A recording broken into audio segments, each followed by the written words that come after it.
नमस्कार बच्चों, आज हम कक्षा 12वीं की पुस्तक भारत लोक अर्थव्यवस्था के पाठ 4 मानव बस्तियों के बारे में चर्चा करेंगे। बेटे, मानव बस्तियाँ होती क्या हैं? मानव बस्तियाँ एक घरों का समूह या संकुल होता है जिसमें मनुष्य निवास करता है। ये किसी भी आकार या प्रकार का हो सकता है। छोटे से घरों के समूह से लेकर बहुमंजिले इमारतों तक के बड़े बड़े महानगर इसके अंतर्गत आते हैं। ग्रामीण बस्तियों को हमने 2 भागों में बांटा। एक है आपका बस्तियों को हमने 2 आकार में बांटा। एक है आपका ग्रामीण बस्तियाँ और दूसरा है आपका नगरीय बस्तियाँ। जैसे कि एक पिक्चर दिखाई हुई है आपको, ये आपकी ग्रामीण बस्तियों का एक उदाहरण है और ये आपकी अर्बन सेटलमेंट मतलब नगरीय बस्तियों का एक उदाहरण दिखाया गया है। आप सभी को इन दोनों बस्तियों में स्पष्ट अंतर देखने को मिला होगा जिन बच्चों ने गाँव और शहर दोनों में देखा होगा। बेटे, ग्रामीण बस्तियाँ वो होती हैं जो अपेक्षाकृत छोटी होती हैं, जबकि नगरीय बस्तियाँ में जो होती हैं वो बड़ी बड़ी इमारतें होती हैं, जबकि ग्रामीण बस्तियों की बस्तियाँ क्या होती हैं, छोटी होती हैं। इसमें कृषि अथवा प्राथमिक क्रियाकलापों की प्रधानता होती है, यानी कि ग्रामीण क्षेत्र में जो भी कार्य किया जाता है वह प्राथमिक क्रियाकलापों के अंतर्गत किया जाता है, जैसे कृषि, मत्स्य, वानिकी, पशुपालन। इस तरह के कार्य ग्रामीण बस्तियों में देखने को मिलते हैं, जबकि नगरीय बस्तियों में जो भी क्रियाकलाप होता है या कार्य में लोग लगे होते हैं वे द्वितीयक और तृतीयक क्रियाकलापों में लगे होते हैं। द्वितीयक क्रियाकलाप वो होते हैं जिसके अंतर्गत हम सारे उद्योग धंधे आते हैं, कारखाने के अंतर्गत इसमें आता है। तृतीयक क्रियाकलापों के अंतर्गत सारे सेवा क्षेत्र जैसे परिवहन, संचार, बैंकिंग, सर्विस सेक्टर, इस तरह के जो भी क्रियाकलाप हैं वो आपके तृतीयक क्रियाकलाप के अंतर्गत आते हैं। ज़्यादातर नगरीय बस्तियों में इसी तरह के कार्यों में लोग संलग्न मिलते हैं। इससे ही हम स्पष्ट अंतर पता लगता है कि ग्रामीण क्षेत्र में किस तरह के लोग रहते हैं और नगरीय क्षेत्र में किस तरह के लोग रहते हैं। अगर हम ग्रामीण और नगरीय क्षेत्र में अंतर देखना चाहें तो सबसे पहला जो ग्रामीण क्षेत्र का अंतर होगा उसमें होगा ग्रामीण बस्तियों के आकार में छोटा होती है। जो ग्रामीण बस्तियाँ होती हैं वो आकार में क्या होती हैं, छोटी होती हैं। वो बहुमंजिले नहीं होती, छोटे छोटे घरों के समूह में आपको ग्रामीण बस्तियाँ देखने को मिलेंगी। दूसरा, इसके निवासी अधिकतर प्राथमिक कार्यों में संकलन होते हैं। जैसे भी आपको मैंने अभी बताया है कि ग्रामीण क्षेत्र में आप जब भी जाओगे वहाँ की ज़्यादातर पॉपुलेशन या जनसंख्या प्राथमिक क्रियाकलाप जैसे कृषि, पशुपालन, वन पर आधारित क्रियाकलापों में संकलन मिलेगी। मत्स्य पालन जैसे कार्यों में लगी हुई आपको दिखेंगी। इसमें अनेक आधुनिक सुविधाओं की कमी या अभाव पाया जाता है। जैसे अगर गांव में देखा जाए तो अच्छे अस्पताल, अच्छी शिक्षा की सुविधाएं, कॉलेजेस, सड़क, इस परिवहन के अच्छे साधन देखने को नहीं मिलते, जबकि शहरों में इस तरह की सुविधाओं अच्छी तरह मिलती हैं। ग्रामीण लोगों में सामाजिक संबंध प्रागण होते हैं, मतलब जो गाँव में रहने वाले लोग हैं वो आपस में मिलजुल कर रहते हैं, एक समाज, एक परिवार की तरह अपना जीवन व्यतीत करते हैं। क्षैतिज गतिशीलता कम होती है, मतलब परिवहन के साधन इतने अच्छे नहीं होते तो वो एक स्थान से दूसरे स्थान पे जाते नहीं हैं, वो गांव में ही अपने संबंधों को अच्छी तरह बना के रखते हैं। ग्रामीण क्षेत्र का प्रशासन ग्राम सभा द्वारा किया जाता है, मतलब गाँव में जो भी एडमिनिस्ट्रेटिव काम होगा वो किसके के द्वारा होता है, ग्राम सभा, मुखिया, ग्राम पंचायतों के द्वारा किया जाता है। नगरीय बस्तियाँ, बेटे नगरीय बस्तियाँ जो होती हैं वो आकार में बड़ी होती हैं। आपने शहरों में देखोगे कि बहुमंजिले इमारतें देखने को मिलेगी, यहाँ के मकान पक्के होते हैं। दूसरा, यहाँ पे द्वितीयक और तृतीयक कार्यों में सब लोग जुड़े हुए होते हैं।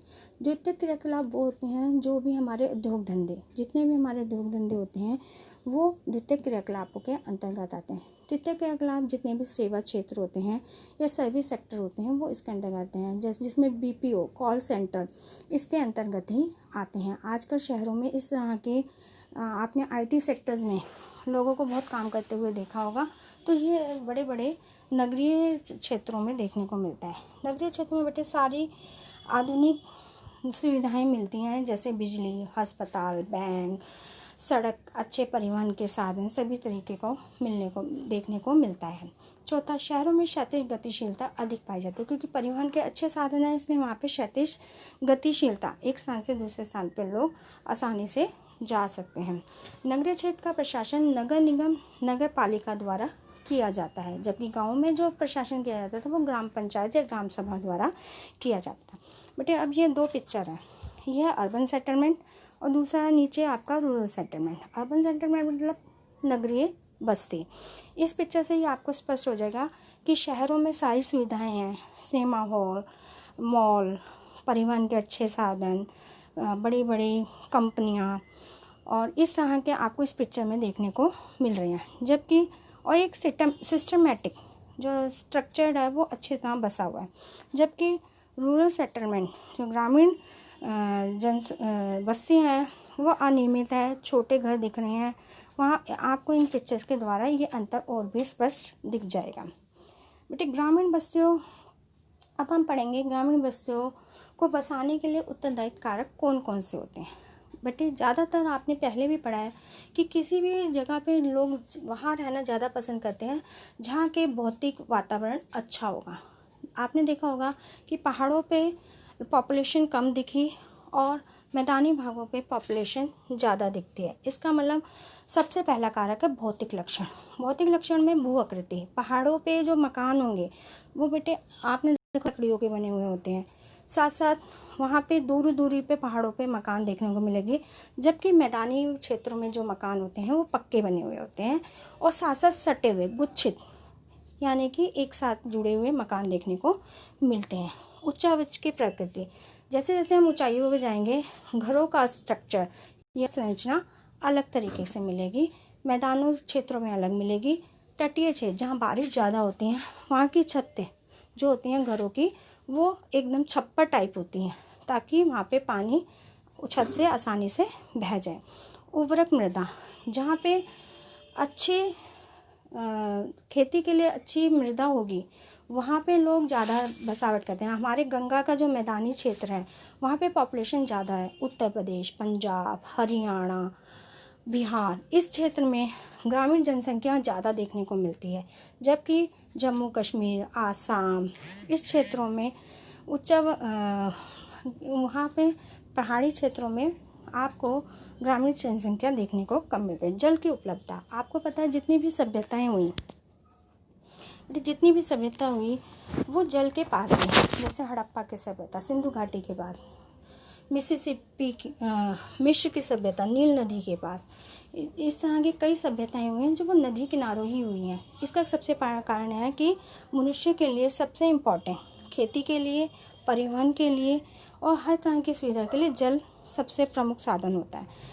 इसलिए जितनी भी ग्रामीण बस्तियां पहले दिखी वो जल की उपलब्धता के निकट में थी। इसलिए हमारे देश में गंगा का जो मैदानी भाग है वहाँ पर ग्रामीण बस्तियां ज़्यादा देखने को मिलती हैं। दूसरा है सांस्कृतिक और मानव जातीय कारक। सामाजिक संरचना, गांव में आपने देखा होगा जो बस्तियां बसी होती हैं वो सामाजिक संरचना के आधार पर बसी हुई होती हैं, जाति के आधार पर बसी हुई होती हैं कि हर जाति या का मोहल्ले अलग अलग बसे हुए होते हैं जाति और धर्म के आधार पर। सुरक्षा संबंधी कारक, चोरी और डकैतियों से सुरक्षित रहने के लोग एक समूह में रहते थे ताकि चोरों और डकैतों से हमारी क्या हो सके, आपकी सुरक्षा हो सके। तो आज हम इस पाठ में सिर्फ यही पढ़ेंगे और आगे की चर्चा हम आगे करेंगे।